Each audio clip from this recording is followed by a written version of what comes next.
Glória a Deus. Meus irmãos e minhas irmãs, eu desejo cumprimentá-los com a paz do Senhor. Amém?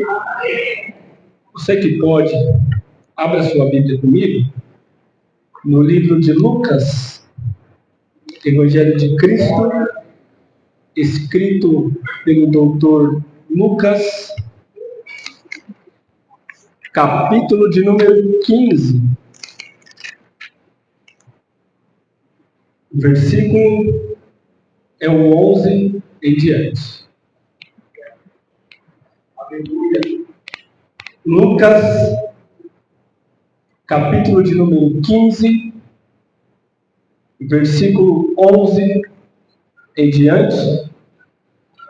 Quem achou, diga amém. Amém. Glória a Deus. Eu vou acompanhar no telão para que todos entendam. Jesus continuou. Um homem tinha 2 filhos. O mais novo disse ao pai: Pai, quero a parte da herança. Assim, ele repartiu sua propriedade entre eles. Não muito tempo depois, o filho mais novo reuniu tudo o que tinha e foi para uma região distante. E lá desperdiçou seus bens vivendo irresponsavelmente. Depois de ter gasto tudo, houve uma grande fome naquela região e ele começou a passar necessidade. Por isso, foi empregar-se com um dos cidadãos daquela região, que o mandou para o campo a fim de cuidar dos porcos.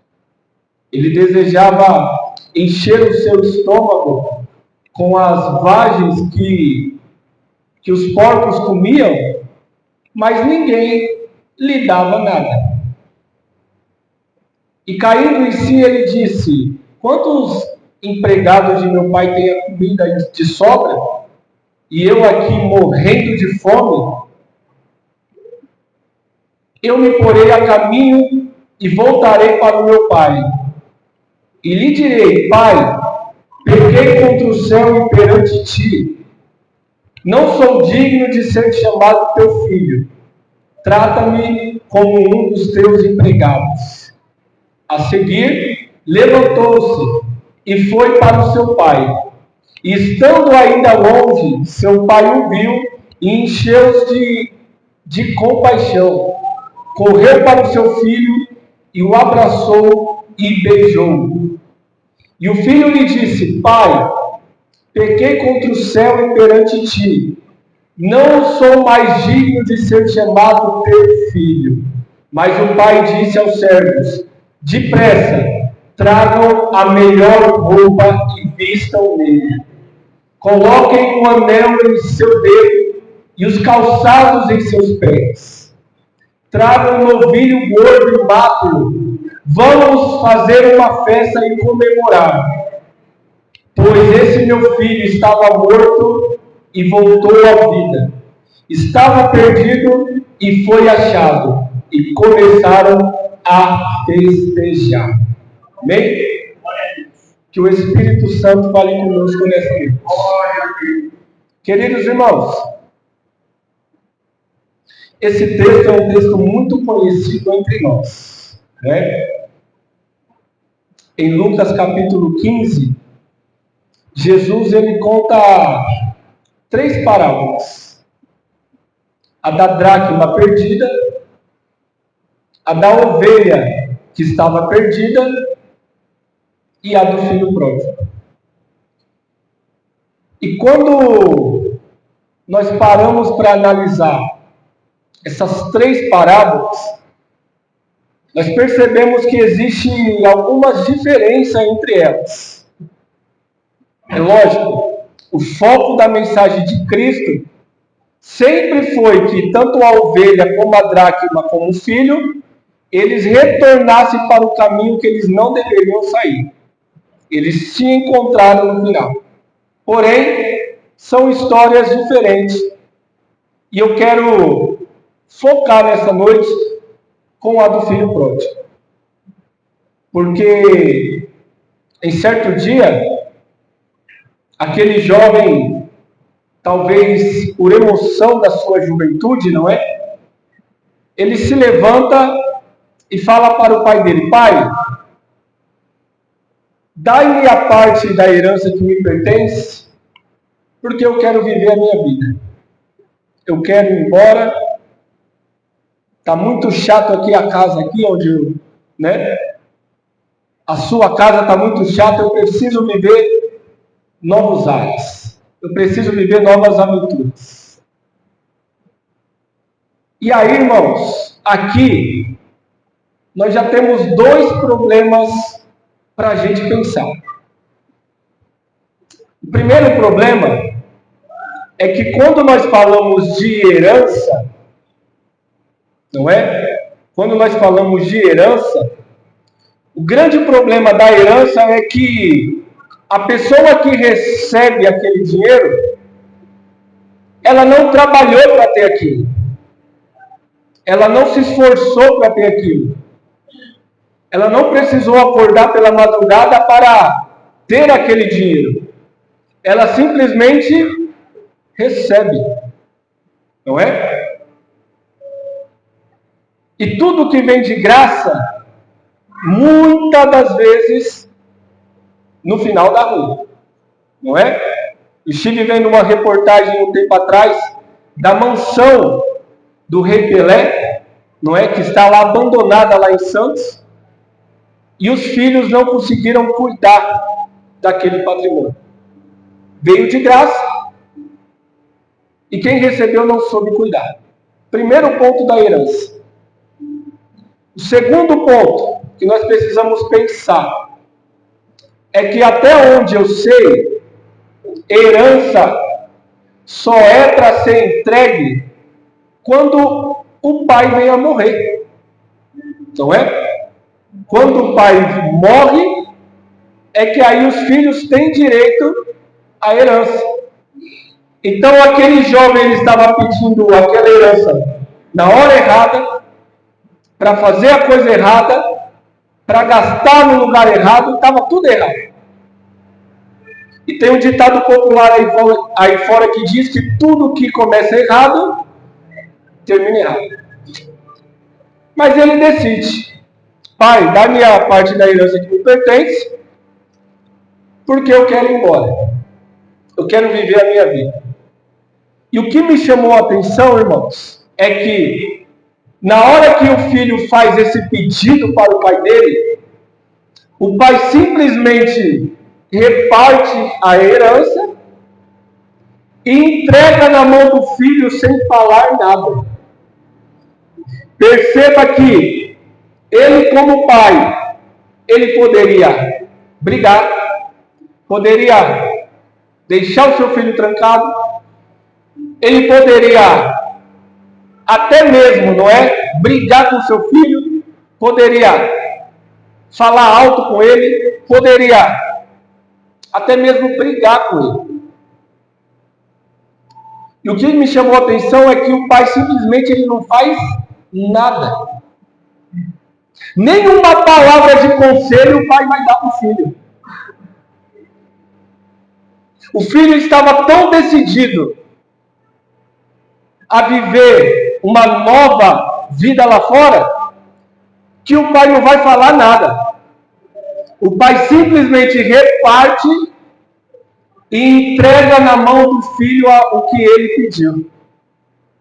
E aí, irmãos, eu pensando sobre isso, eu cheguei à seguinte conclusão, de que se nós estamos aqui, é porque o pai não nos obrigou a nada. Se nós estamos aqui dentro, é porque nós estamos aqui sob livre, espontânea vontade. Sabe por quê? Porque sacrifício só é sacrifício quando é feito por sua própria vontade. Adoração só é adoração quando é feito por sua própria vontade.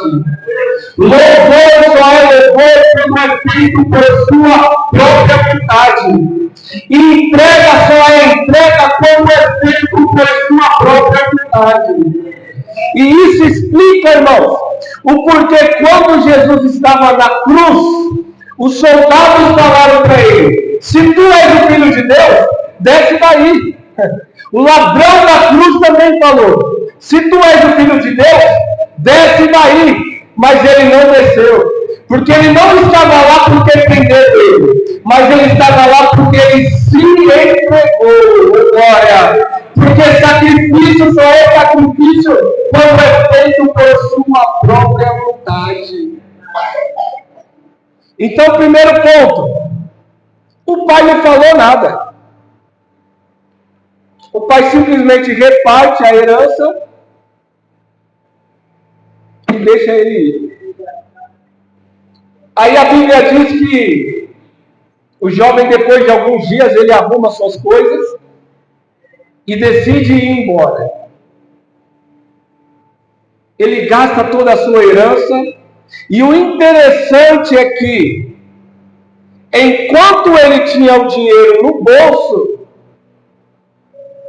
enquanto ele tinha aquela herança no bolso, ele não se lembrou em nenhum momento da casa do pai dele. Enquanto estava tudo bem, ele não se lembrou da casa do pai. Não é?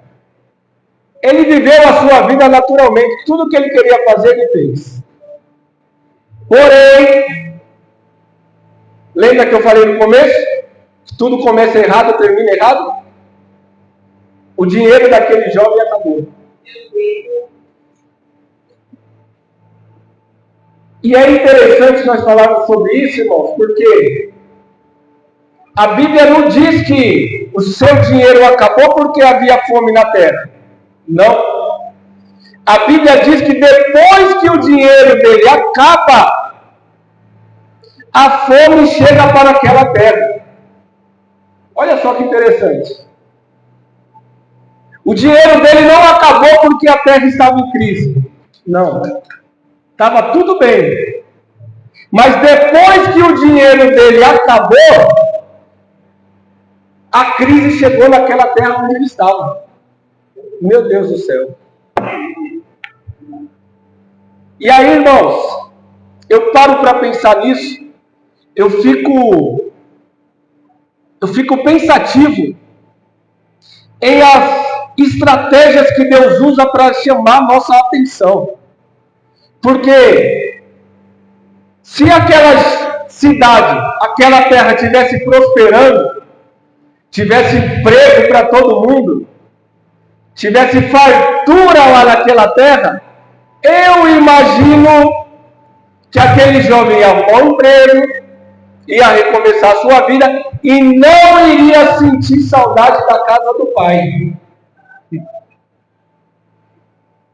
Agora Deus, ele é tão perfeito em nos trazer para a presença dele, que ele cria as oportunidades, oh glória, para fazer você lembrar o quanto você está distante dele. Meu Deus. Deus, ele cria, irmãos, as oportunidades para fazer você lembrar o quanto você está distante dele. É por isso, irmãos, que Deus fechou aquela porta de emprego. É por isso que a enfermidade às vezes chegou na sua casa. É por isso que você não entende muitas coisas que acontecem na sua vida. Mas tudo isso que acontece é Deus fazendo com que você se lembre que você está distante dele. Que você está distante dele. Oh, glória. Deus, ele é especialista em criar situações para fazer você lembrar que você está distante dele. Está na Bíblia, Rafael? Tá. Você lembra de quando Davi ele peca? A história vai dizer que Davi ainda passa um ano, não é? Pensando que não ia ter problema nenhum, que estava tudo debaixo dos panos, que ninguém iria descobrir o pecado dele. Mas aí Deus dá uma estratégia para Natan. Natan chega até ele e conta uma história. E fala: rei, havia um homem que tinha muitos gados, tinha fartura na sua casa, era muito rico. E tinha outro que era pobre, e tinha apenas uma cordeirinha. Aí o homem rico recebeu um visitante, e de vez ele matar um dos seus gados, ele decide tomar a única cordeirinha que o homem pobre tinha, e serviu de banquete para o visitante. Aí, irmãos, a Bíblia diz que Davi ficou bravo. Porque é sempre assim, quando nós estamos distante de Deus, nós sempre olhamos os defeitos da pessoa, mas nunca olhamos para nós mesmos. Nós sempre olhamos para o erro do irmão, mas para nós mesmos não olhamos. A Bíblia diz que Davi fica bravo, levanta. Esse homem precisa morrer, e ainda devolver 4 vezes mais para esse homem pobre. Aí Natan fala, pois bem, rei, esse homem é você. Meu Deus do céu. E isso, irmãos, foi um balde de água fria para Davi. Porque ali naquele momento ele percebeu o quanto ele estava distante de Deus. Oh, glória. Naquele momento as escamas caem de Davi. E ele percebe o quanto que ele estava distante de Deus. E aquele jovem, ele vai procurar emprego. Ele vai procurar uma função para que ele possa ter o seu sustento. Ele consegue apacentar porcos. E a Bíblia diz que ele sentiu vontade de comer, mas ele não comeu. Porque é claro que ele sabia que se ele comesse, ele iria passar muito mal com aquela comida. Mas a fome era tanta que ele desejou comer a comida dos porcos. E aí, depois que ele está nessa situação, ele começa a se lembrar. Ele cai em si, eu gosto dessa palavra, que a Bíblia diz que ele caiu em si e começa a se lembrar da casa do Pai. Das bênçãos que ele tinha na casa do Pai. Da provisão que ele tinha lá na casa do Pai. Ele começa a se lembrar e fala, os trabalhadores do meu pai todos têm fartura de pão. E eu aqui estou perecendo de fome. Eu vou me levantar e vou me humilhar para o meu pai.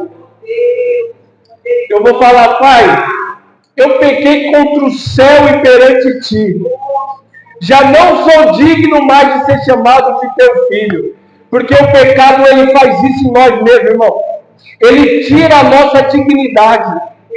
Ele faz a gente acreditar que nós não merecemos mais o perdão de Deus. Mas em João capítulo 1, versículo 12, a Bíblia diz que todos aqueles que o receberam, ele deu o direito de serem chamados filhos de Deus. Olha a Deus. Você tem esse direito porque você voltou para ele. Ele começa a ensaiar essa oração. Eu vou para o meu pai, eu vou me humilhar para ele, e ele vai ter misericórdia de mim. Ele começa no caminho, e ele vai ensaiando aquela oração que ele fez. Ele vai ensaiando aquele discurso que ele fez. Mas quando ele chega perto da casa do pai dele, a Bíblia diz que o pai dele vê ele de longe e corre na sua direção. Oh, glória! Ele beija o seu pescoço.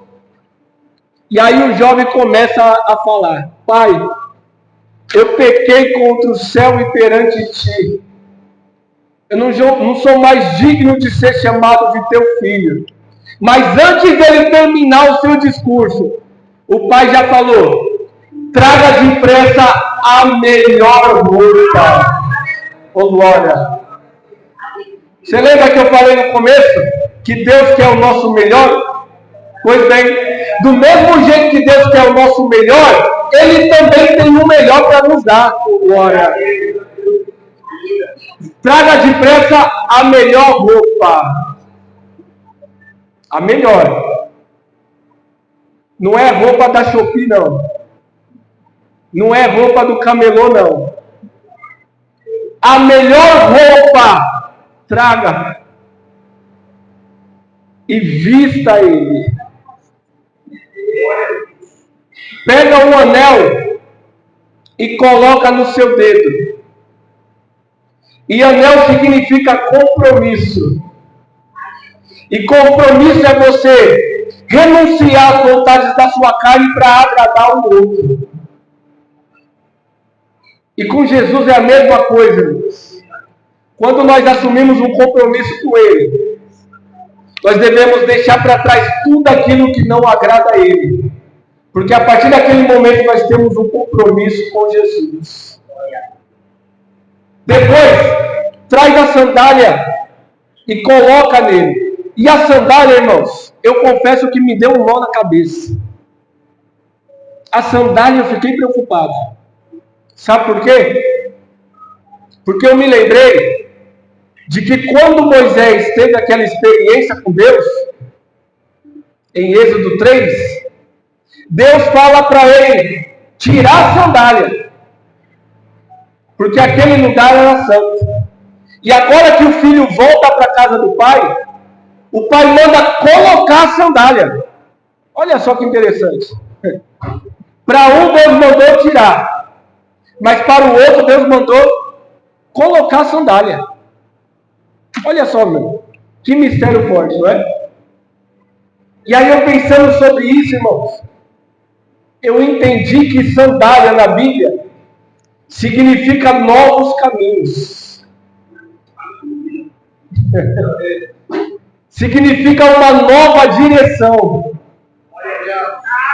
E Moisés estava com a sandália, mas ele estava na direção errada.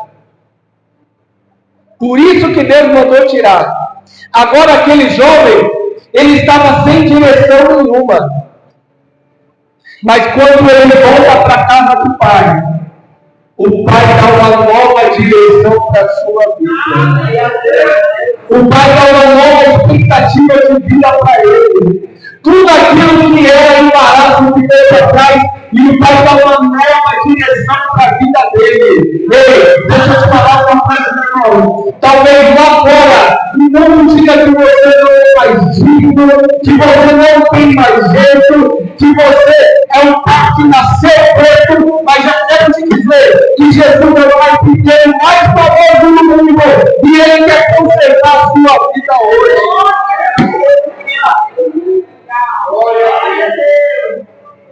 O pai dá uma nova direção para ele. E o pai faz uma festa. O pai faz uma festa. Não é? Eu amo isso aqui, irmãos.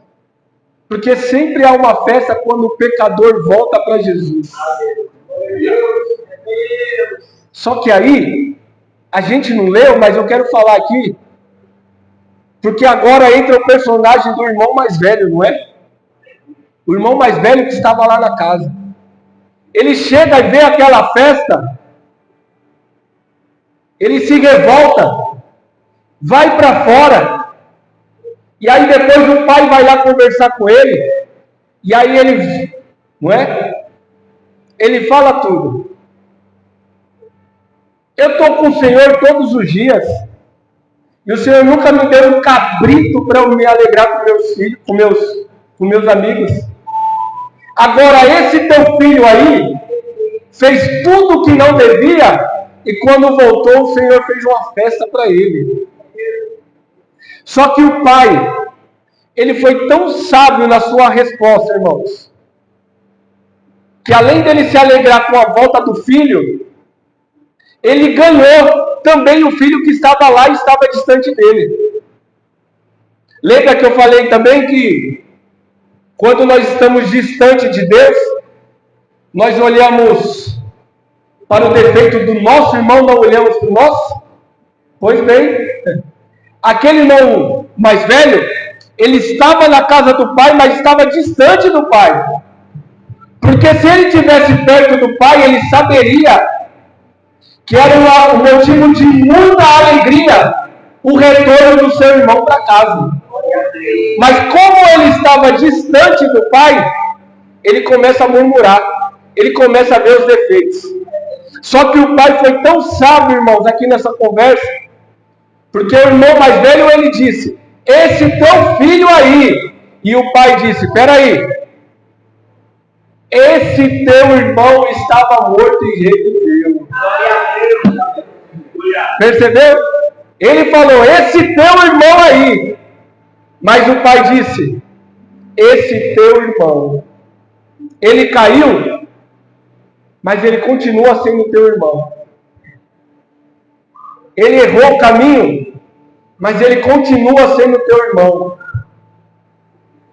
Ele, não é, perdeu o foco, mas ele ainda continua sendo seu irmão. Então, queridos, que nessa noite você possa entender que estar perto do Pai significa que nós devemos nos alegrar quando alguém volta para a casa dele. Que nós precisamos pular de alegria quando alguém decide voltar para a casa do Pai e ter uma nova expectativa de vida. Que nessa noite você possa entender que se você está preocupado com o defeito do seu irmão, que você avalie a sua vida agora e pergunte o que você precisa melhorar. O que em você precisa melhorar para que você se volte para mais e mais perto de Deus. Se coloque de pé nessa noite em nome de Jesus.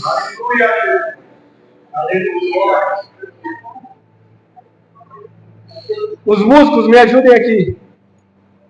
O louvor também. O louvor também. Vem.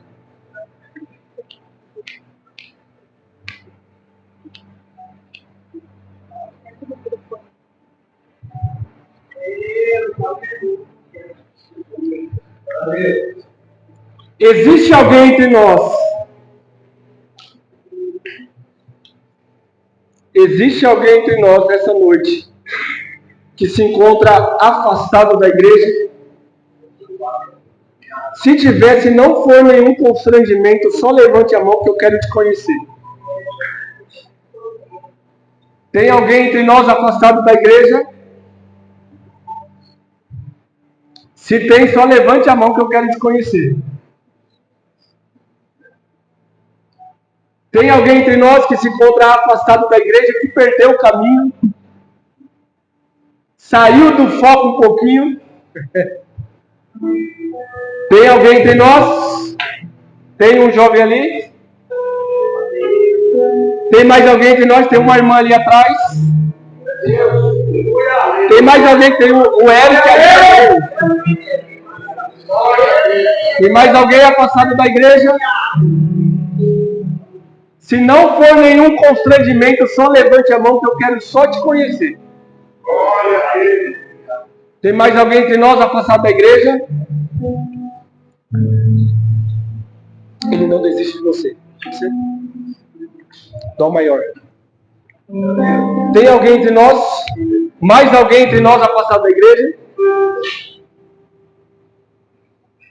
Vocês três que levantaram a mão. Eu nem preciso falar muita coisa porque a Bíblia é muito clara, não é? O Pai espera vocês de volta para casa. E Ele está disposto a entregar uma nova veste para vocês, colocar um anel na mão de vocês e fazer uma grande festa com o retorno de vocês. Então, se vocês querem, vem aqui na frente que nós vamos orar por você, porque nessa noite é noite de salvação. Se essa palavra falou com você e você sabe que a hora é hoje, vem aqui na frente que eu quero orar por você.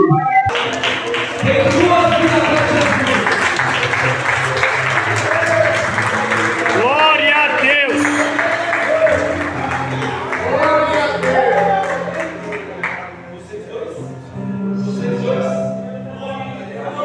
Tem 4 vidas para Jesus aqui, irmão. Você pode dar glória a Deus comigo?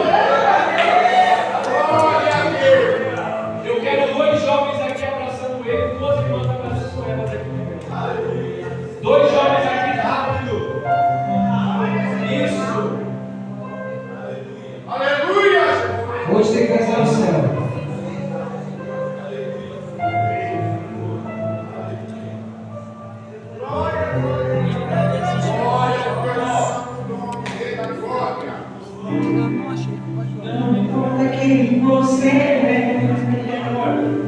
importa o que você vê, Jesus conhece o seu interior também. Quantas vezes você caiu, tentando acertar, mas a tristeza e o desespero te fizeram chorar. Não importa pra onde você for, tem mais alguém nesse mundo que precisa de aportar para Jesus. Ele apaga o seu passado. Jesus te convida para voltar frente de você. Ele não desiste de você. Ele se importa com você. Até aqui na pessoa que é de seu caminhar. Até aqui na pessoa perdão. Ele não desiste de você. Ele se importa com você. Ele compreende o seu caminhar. Já te preparando grande assim. Ele não desiste.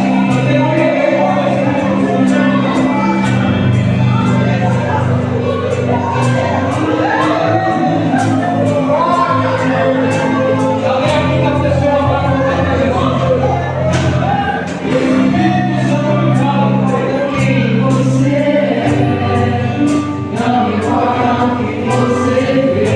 Vai estar te esperando de volta para cá. Jesus conhece o seu interior. Aqui está a pessoa gostando de Deus. Você caiu, tentando acertar, mas a tristeza e o desespero te fizeram chorar.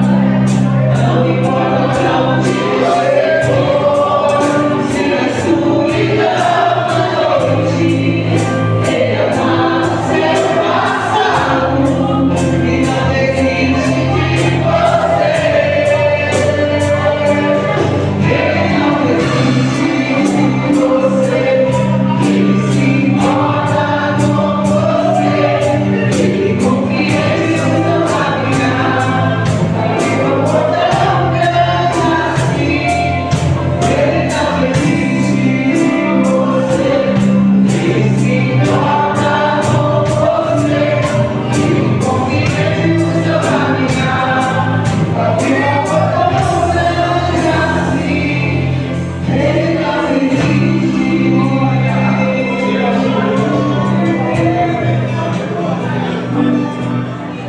Entre nós existe ainda quinta pessoa que precisa voltar para Jesus. Você que recebe essa palavra e sabe que você precisa voltar hoje. Tem mais alguém entre nós que quer voltar para Jesus? Tem mais alguém entre nós que quer voltar para Jesus? O Pai quer te dar uma nova expectativa de vida hoje. O Pai quer restaurar o seu coração, quer restaurar a sua alma. O momento é agora. Se você não tem força, pede ajuda para alguém do seu lado. Tem mais alguém entre nós? Tem mais alguém que quer voltar para Jesus?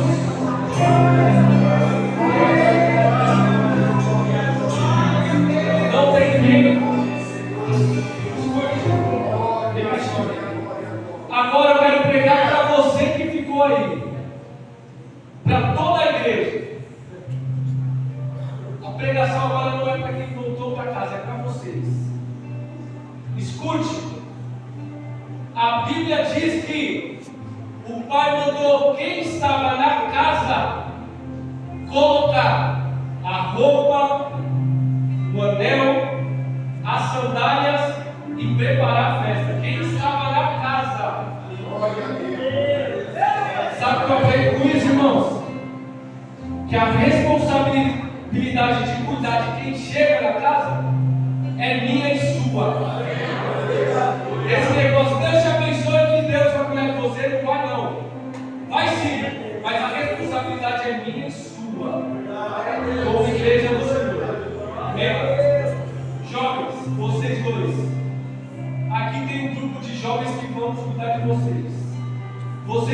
irmãs, tem um exército de irmãs também que vão cuidar de vocês.